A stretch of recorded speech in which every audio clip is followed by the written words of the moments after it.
أبرز ملوك الكرد في التاريخ القديم.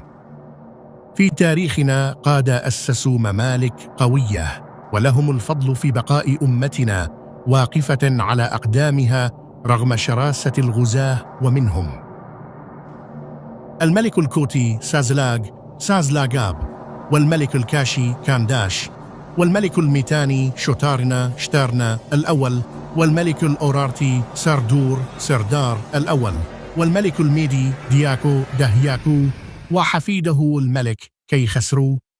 قديما كان القائد زعيما أوحد، أما في عصرنا هذا فالتقدم المعرفي والحضاري وانتشار الثقافة الديمقراطية لا يقبلان وجود زعيم أوحد طاغية مرشد يفكر عن الشعب ويحتكر القرارات الوطنية العليا.